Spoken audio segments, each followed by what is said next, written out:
discussion. Thank you for the panelists. If I summary, we have seen some social and coaching activities. We see some opportunities, requests in ground transportation, in air transportation. We see, if you look at the rig that we just seen, there are a lot of things that we can also provide as I don't know, for maintenance, for design, people knowledge. So please ask questions. It is a volume of discussion. Introduce yourself and who you ask to then. Thank you. Thanks for you. Yeah, it's the red one.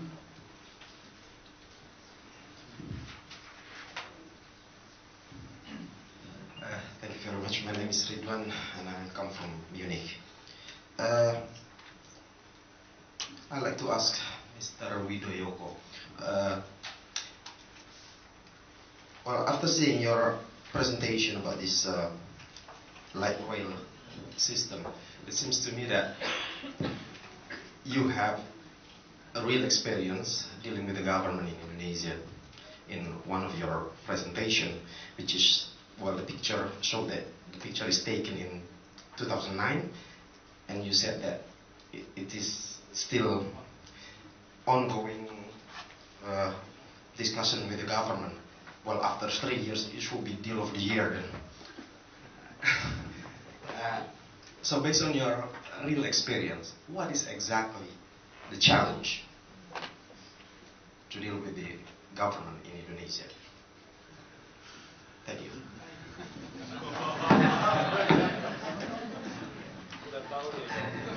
Ya challenge-nya saya bahasa Indonesia aja biar mudah. Ya pertama kali kita mesti kenal, memperkenalkan diri siapa saya. Dan ya kalau saya datang sendirian, kemungkinan besar saya ditolak. Jadi saya mengkontak teman-teman saya agar pertama kali saya diperkenalkan dulu oleh teman saya ke pejabat yang bersangkutan gitu. Itu untuk level menteri misalnya. Cuman kalau untuk level dirjen atau level direktur, biasanya mereka kan sering ke Eropa via KBRI. Kita bisa bertemu dengan mereka dan menyampaikan ide-ide yang kita punya gitu. I'll try to translate for James and for other people. So we need to be known by government and the authority there. But if you come as yourself, you will not be heard at all. So you have to be introduced. You have to be introduced, and you have to know who will introduce you. If it's in minister level, then it's not easy. But then if it's people like director of general, then they travel a lot in Europe, and we try to introduce ourselves by dinner or lunch organized by embassy, like today. That's one. Coba, itu kira-kira mungkin cukup jawabannya.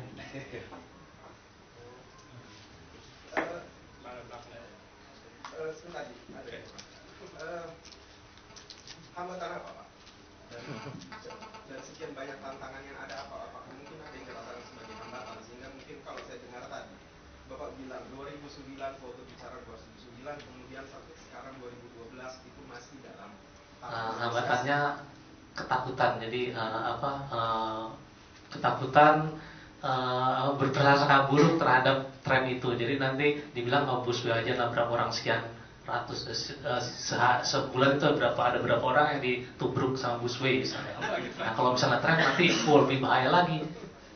Jadi sekedar itu menjelaskan bahwa pentingnya tram atau light rail itu pada pejabat yang bersangkutan dan masyarakat. Jadi pejabat sendiri belum, karena udah lama sistem tram itu dihapus, jadi banyak yang orang tidak kenal dengan sistem tram itu. Sampai menterinya juga, kalau Jakarta jangan dulu Pak, kita coba dulu di daerah. Jadi kebetulan saya ketemu dengan Pak Jokowi, jadi Pak Jokowi mendukung dan akhirnya di endorse sama Kemenhub gitu.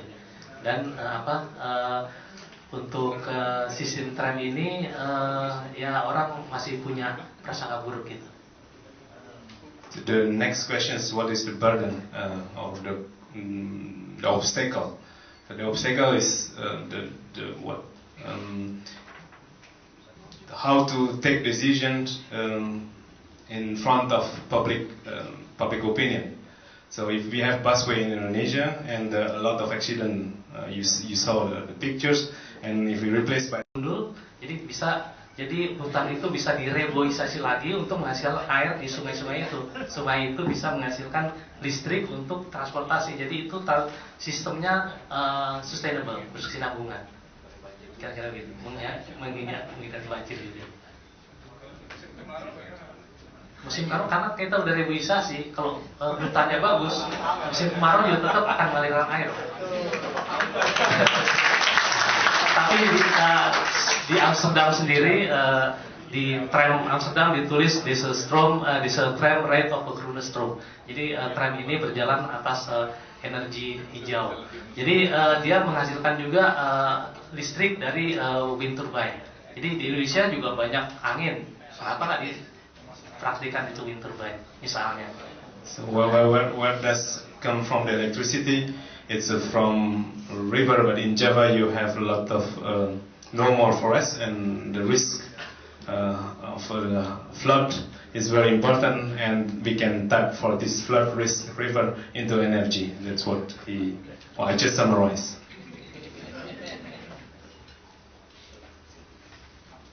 Okay.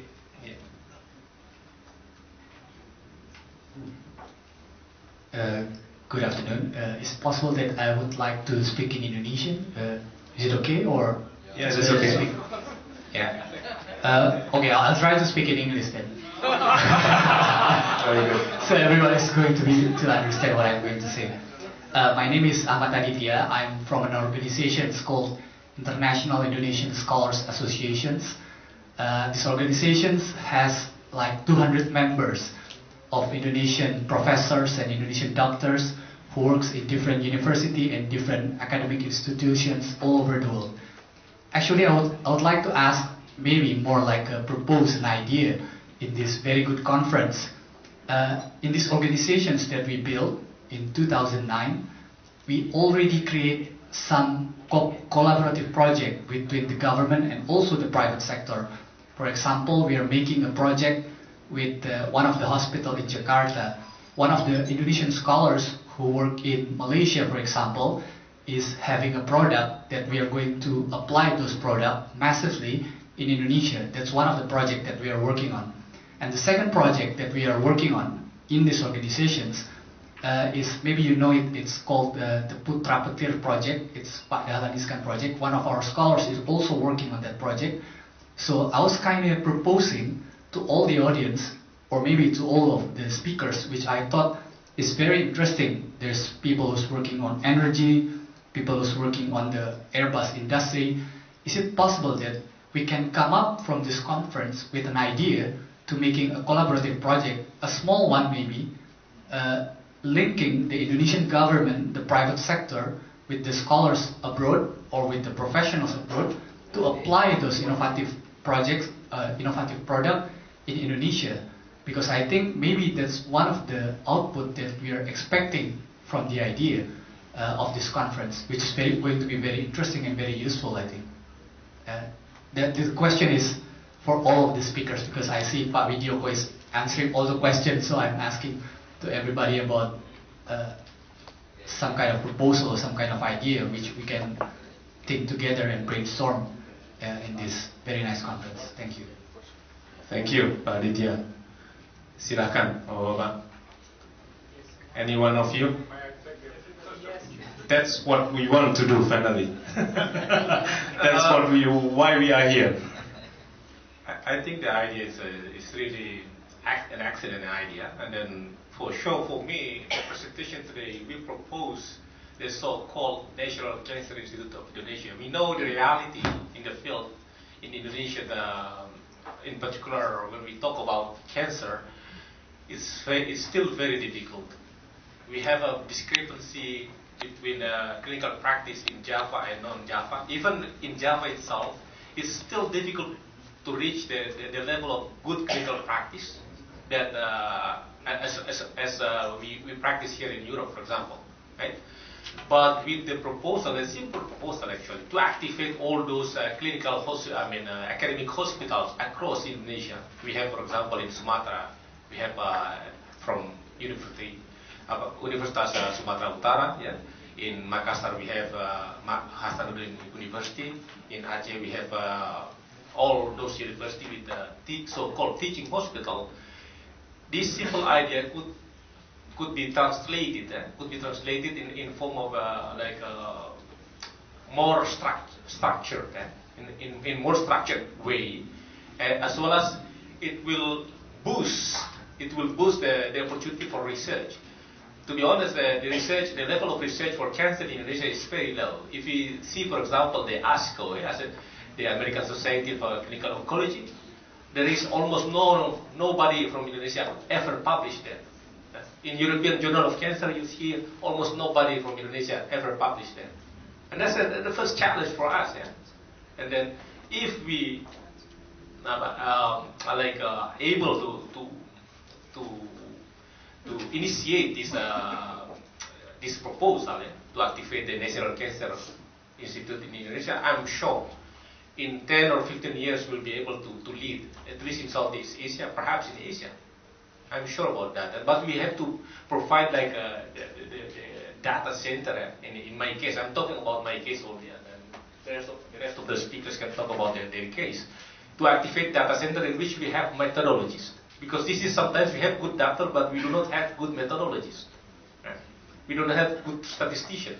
We don't have good bioinformaticians. We don't have good people with a very strong background of science, like those people who involved in the stem cells, etc., etc. So I think from my perspective, this is a simple idea, National Cancer Institute of Indonesia, and we know there is some existing institution already. For example, we have YKI, Yayasan Kanker Indonesia, and we have Darmais Cancer. But as far as I know, they are still alone. They are not working as the way we propose, in the networking instead of standalone organization. Thank you. Okay, we still have 5 minutes before noon. Then Pak Danang.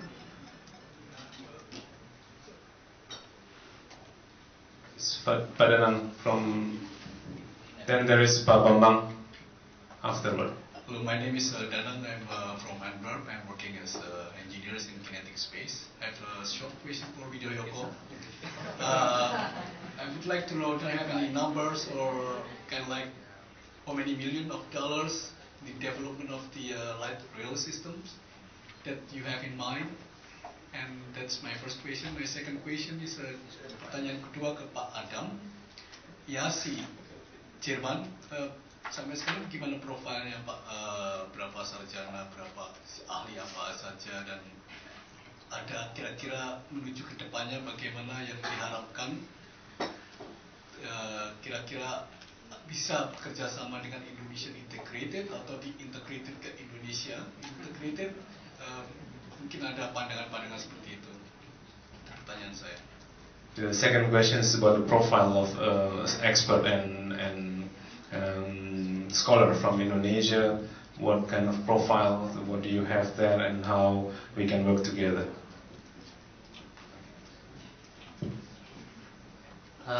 Sebagai gambaran,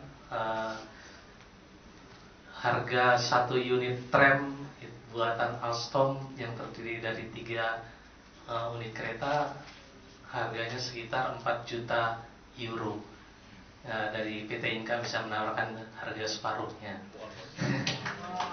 Jadi insya Allah investasi tram di Eropa tidak bisa disamakan dengan di Indonesia karena harganya lebih murah, dan di Indonesia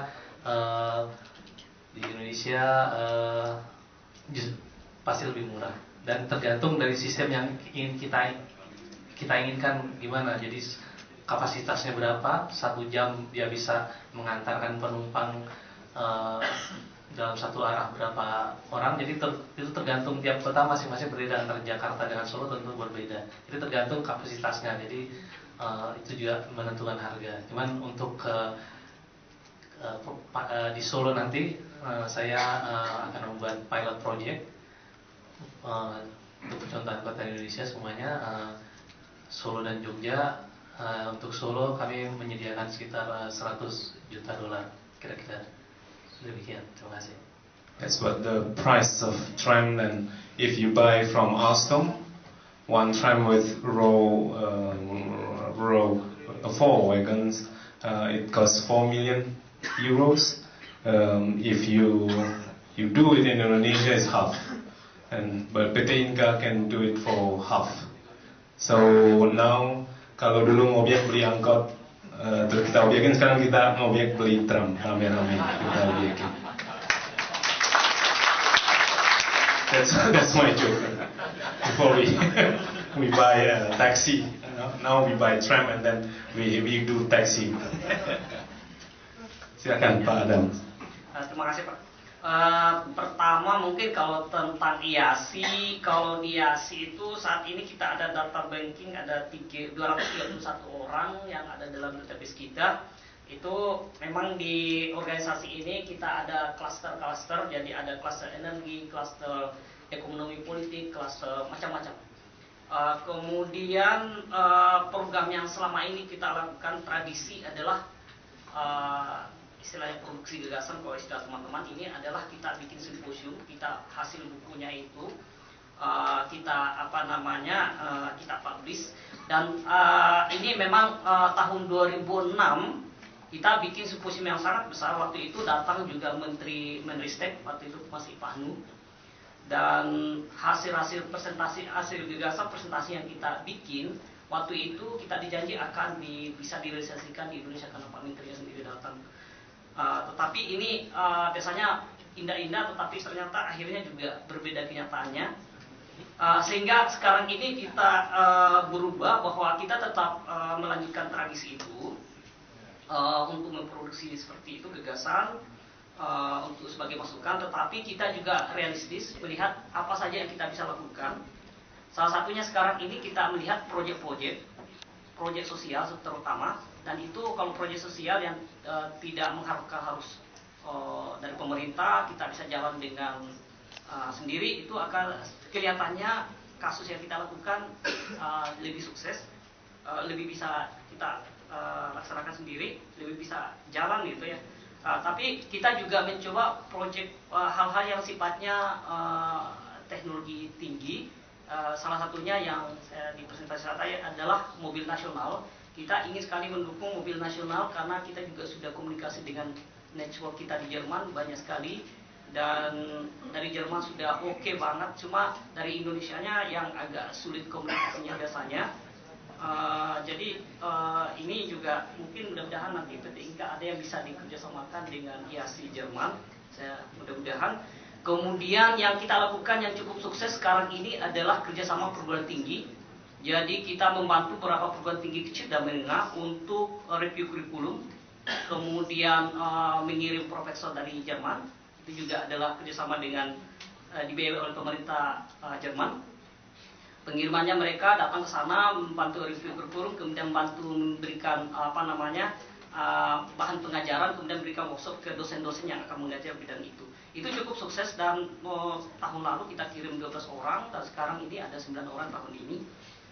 Kemudian kedepannya kita harapkan, saya seperti presentasi saya tadi, bahwa kita harapkan bahwa organisasi seperti ini ada di mana-mana, misalnya di Jerman, di Belanda atau seluruh dunia, ada di mana ada orang Indonesia yang profesional Indonesia di sana, supaya nanti antar kita ini bisa, kalau kita butuhkan, kita bisa saling kerjasama. Misalnya mungkin kayak seperti bisnis digantara ini sangat menarik. Kemudian tentu saja bisnis-bisnis yang lain seperti IT offshoring sangat menarik kalau misalnya kita bisa garap untuk misalnya untuk Eropa saja. Eropa bagaimana kita ini kan supaya pekerjaan-pekerjaan offshoring itu ke Indonesia, bukan ke India atau ke Vietnam yang selama ini gitu. Itu mungkin yang salah satu yang bisa dikerjakan bersama. Mungkin itu aja dari saya. Okay, terima kasih. We are late 2 minutes from 45 minutes late. So the last questions will be from Mr. Bambang. Well, this question is addressed to all the speakers and maybe also all of us here in the room. My name is Bambang Sumarwoto. I'm a senior scientist at the National Aerospace Laboratory in Amsterdam. And actually, this is about, well, Dr. James Clark touched this aspect. It's about intellectual property and confidentiality. And well, Dr. Clark suggested us to, in order to avoid issues in this, we should operate in fields or sectors other than ours. And what we have seen from these presentations, everybody actually talks about everything that is in their own business.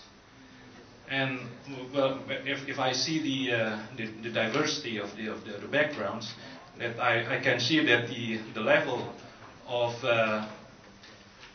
issues of this IP and confidentiality would apply differently. For instance, maybe for people who work in the industry, like in Airbus and Total, the freedom will be much less than maybe in the first presentation in Bimesa, because it's more social work, it's for communities, so it's maybe no issue at all in this. But even also in research and education, about the National Cancer Institute, there may also be this issue, because well, this is also maybe directly related to pharmaceutical industries. So actually, I'm myself now already involved in 4 times forum in Indonesia. It's called the Computational Fluid Dynamics Forum, and I feel that sometimes I have to walk on a delicate line between my employer and what we can do for people in Indonesia, for institutions in Indonesia. So maybe this maybe is not a question, but I think we should share. Well, let me address this. Let me formulate this with one question. Have you has any of you ever had an experience like me, that you have to think constantly about, well, how, because this can be easily become a conflict of interest and conflict of commitment. Thank you. Okay. Okay. Yeah, I'm from Airbus, and then I think the easiest way is to make it official. Yeah. So we must have like an official umbrella covering the activities agreed by the company where we work. This is, I think, the safest way. In case it is unofficial, of course it is not nice to do. A lot of constraint. We have to be careful, especially in the conflicting of the interests. Yeah, especially for the things which is confidential to the company.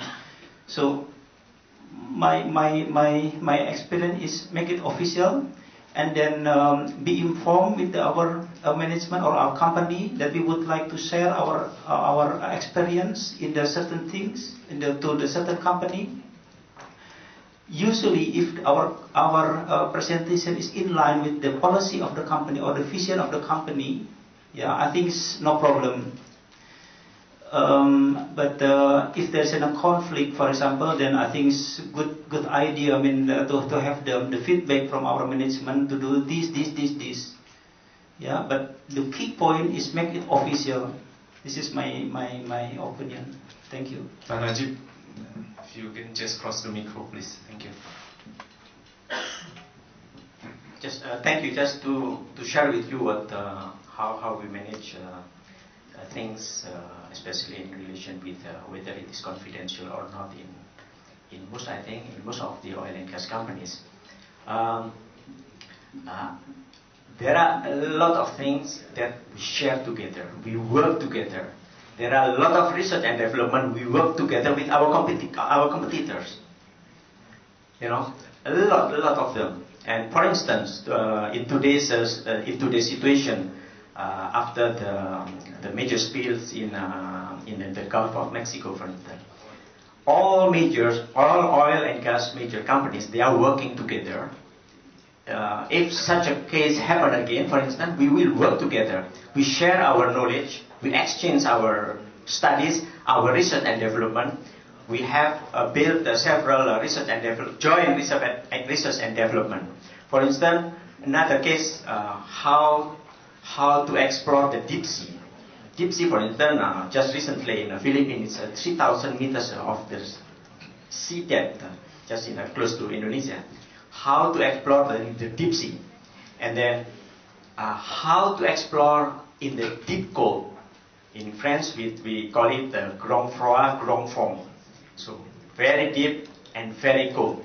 We work together. So in this case, of course, there is almost no confidentiality. And then, for instance, I'm in HSE, Health, Safety and Environment. We have to be very open about that. We cannot hide anything. If we hide anything, people will blame us to hide something, you know. So there is almost no confidentiality about that. But certainly there are things that are confidential, and sometimes there are things in the gray area. For something that have been announced in the past, of course, they are not confidential. But something related to the let's say a reserve. Not declared reserve, for instance. A reserve, for instance, or we have made a survey. We found oil and gas, for instance, but we haven't announced that reserve haven't been certified. Of course, it is still confidential. But I fully agree with you that it has to be treated in a case-by-case basis, and it has to be officialized whenever possible, which is not always the case. You know, in our company, especially in a very big company, there are a lot of gray area. Then it needs really your judgment to do. Thank you very much. Thank you.